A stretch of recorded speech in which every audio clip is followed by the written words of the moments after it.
Hello दोस्तों, स्वागत है आपका अपने YouTube चैनल ऑनलाइन जीके मंच में। दोस्तों, हमने 1000 इम्पोर्टेंट क्वेश्चंस का जो सीरीज शुरू किया है यह उसका तीसरा पार्ट है। और ये जो 1000 इम्पोर्टेंट क्वेश्चंस का सीरीज है इसका लिंक आपको आई बटन में और डिस्क्रिप्शन बॉक्स में मिल जाएगा, तो वहां से जाकर के आप बाकी के जो इसके पार्ट हैं उसको भी जरूर देखें। तो दोस्तों, पहला सवाल है, मनुष्य के वृक्क की संरचना में कौन सा शामिल नहीं है? वृक्क यानी कि किडनी की जो स्ट्रक्चर होती है उसमें इन चारों में से कौन सा नहीं है? तो यहाँ पर ऑप्शन सी में मूत्र मार्ग दिया है, यह किडनी के स्ट्रक्चर का पार्ट नहीं होता है। कोर्टेक्स जो होता है यह हमारे किडनी का जो बाहरी भाग है उसको कहा जाता है। और मेड्यूला जो है यह किडनी का जो अंदर का भाग होता है, यानी अंदरूनी भाग जो होता है उसे कहा जाता है मेड्यूला। और पेल्विस जो है यह मेड्यूला से जुड़ी हुई एक नली होती है। ठीक है, तो चलिए किडनी के बारे में कुछ और इंपॉर्टेंट फैक्ट हम जाने। तो किडनी की संख्या हमारे शरीर में 2 होती है।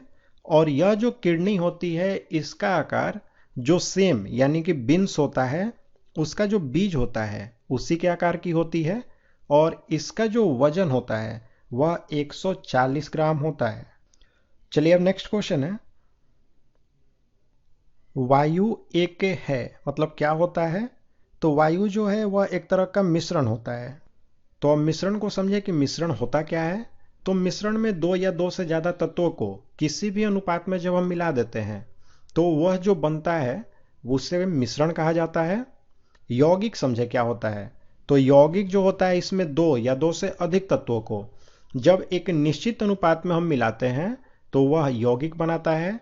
इसका उदाहरण अगर आपसे पूछ लिया जाए तो जो जल होता है यानी कि H2O जो है यह एक तरह का यौगिक होता है। नमक जो है यानी कि NaCl यह भी एक तरह का यौगिक होता है। लेकिन यहाँ पर सवाल है कि वायु क्या होता है? तो वायु जो होता है वह मिश्रण होता है। भूदान आंदोलन किसने प्रारंभ किया था? तो भूदान आंदोलन जो है यह विनोबा भावे के द्वारा प्रारंभ किया गया था। और यह शुरू हुआ था 1951 में। विनोबा भावे जो है उन्होंने भूदान आंदोलन को प्रारंभ किया और इसकी शुरुआत हुई थी तेलंगाना से। तेलंगाना में एक पोचमपल्ली नाम का गांव है, वहीं से इसकी शुरुआत हुई थी। भारत का राष्ट्रीय पंचांग किस संवत पर आधारित है? तो भारत का जो राष्ट्रीय पंचांग है वह शक संवत पर आधारित है। यह जो शक संवत है इसकी शुरुआत हुई थी 78 ईस्वी में। और इसकी शुरुआत की गई थी कनिष्क के द्वारा।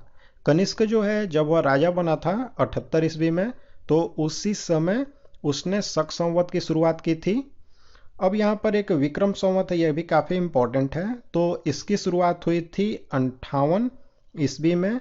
और इसकी शुरुआत की गई थी शक जो राजा थे उनके द्वारा। ठीक है, चलिए नेक्स्ट है दोस्तों,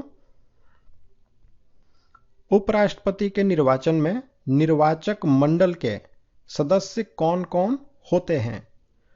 तो राइट आंसर है ऑप्शन सी, संसद के सभी सदस्य। यहां पर इसको समझना है, संसद यानी कि लोकसभा और राज्यसभा, इनके जितने भी सदस्य होते हैं वह सभी हिस्सा लेते हैं। यानी कि जिन्हें राष्ट्रपति नामित करता है वे सदस्य भी उपराष्ट्रपति के निर्वाचन में हिस्सा लेते हैं। संसार का सबसे बड़ा मरुस्थल कौन है? तो संसार का सबसे बड़ा मरुस्थल है ऑप्शन है सहारा मरुस्थल।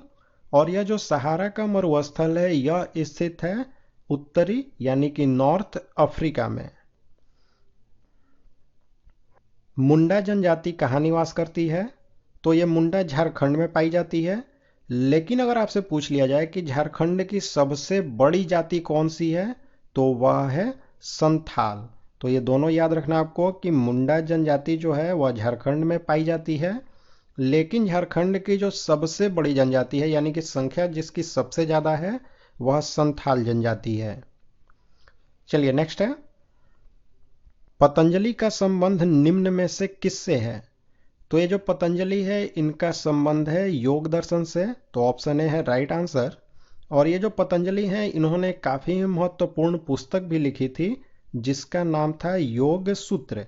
तो यह भी काफी इंपॉर्टेंट क्वेश्चन है कि योग सूत्र जो पुस्तक है वह किसने लिखी? तो वह पतंजलि ने लिखी। और इनका संबंध है योग दर्शन से। द्वीपों की सर्वाधिक संख्या किस महासागर में देखने को मिलती है? तो सबसे ज्यादा संख्या में द्वीप जो हैं वह प्रशांत महासागर में मिलती हैं। और ये जो प्रशांत महासागर है यह सबसे बड़ा महासागर भी है और पृथ्वी का जो सबसे गहरा जगह है जिसे कि मेरियाना गर्त के नाम से जानते हैं, यह भी इसी प्रशांत महासागर में स्थित है। और जो मेरियाना गर्त है इसकी कुल गहराई जो है वह है 11,022 मीटर। आधुनिक भारत में हिंदू धर्म में पहला सुधार आंदोलन कौन सा था? तो वह था ब्रह्म समाज। ठीक है। और ये जो ब्रह्म समाज है इसकी स्थापना हुई थी 1828 में। और इसकी स्थापना किसके द्वारा की गई थी? तो राजा राम मोहन राय के द्वारा। तो यहां पर इसे आपको याद रखना है कि ब्रह्म समाज की स्थापना 1828 में हुई थी और इसकी स्थापना की गई थी राजा राम मोहन राय के द्वारा। चौथी पंचवर्षीय योजना को कहा जाता है, यानी कि इसका दूसरा नाम क्या है? तो राइट आंसर ऑप्शन बी। यह जो चौथी पंचवर्षीय योजना है इससे गाडगिल योजना भी कहा जाता है। और इसकी जो अवधि थी वह 1969 से यानी कि 1969 से 1974 तक थी। ठीक है। और यह जो योजना है इसका मुख्य लक्ष्य अगर पूछा जाए तो वह था आर्थिक आत्मनिर्भरता को प्राप्त करना।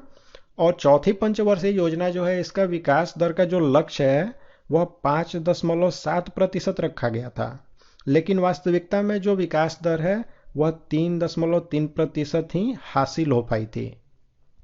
चलिए नेक्स्ट क्वेश्चन देखें।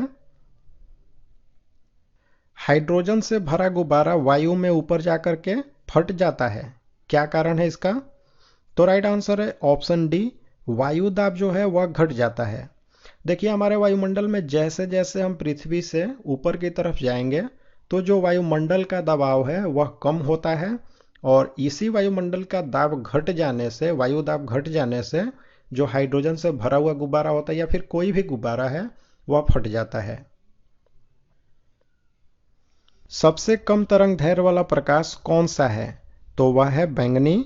ठीक है। बैंगनी रंग का जो प्रकाश होता है उसका तरंग दैर्घ्य क्या है? सबसे कम होता है। लेकिन सबसे ज्यादा तरंग दैर्घ्य जो है वह लाल रंग का होता है। ठीक है। तो ये दोनों याद रखना आपको। और ज्यादा तरंग दैर्घ्य होने के कारण ये जो लाल रंग है इसका विचलन जो है वह सबसे कम होता है और यह हमें काफी दूर से दिखाई देता है। तो इसी के कारण ये जो लाल रंग है इसका खतरे के सिग्नल के रूप में हम इस्तेमाल करते हैं। निम्नलिखित में से किसको हटाने का अधिकार संसद को नहीं है? तो भारत का जो महान्यायवादी होता है इसको संसद के द्वारा नहीं हटाया जा सकता है। ये जो भारत का महान्यायवादी है इसकी नियुक्ति की जाती है भारत के राष्ट्रपति के द्वारा और इसको राष्ट्रपति ही हटा सकता है। संविधान की प्रारूप समिति के समक्ष प्रस्तावना का प्रस्ताव किसने रखा था? तो प्रस्तावना का प्रस्ताव रखा गया था पंडित जवाहरलाल नेहरू के द्वारा। और ये जो प्रारूप समिति है इसका अध्यक्ष भी पूछा जाता है, ये काफी इंपॉर्टेंट क्वेश्चन है कि वह कौन थे? तो वह थे डॉक्टर बी.आर. अम्बेडकर। एशिया का सबसे बड़ा द्वीप कौन सा है? तो अगर एशिया का सबसे बड़ा द्वीप आपसे पूछा जाए तो वह है बोर्नियो। ठीक है। लेकिन अगर पूछा जाए कि संसार का सबसे बड़ा द्वीप कौन सा है यानी विश्व का, तो वह है ग्रीनलैंड।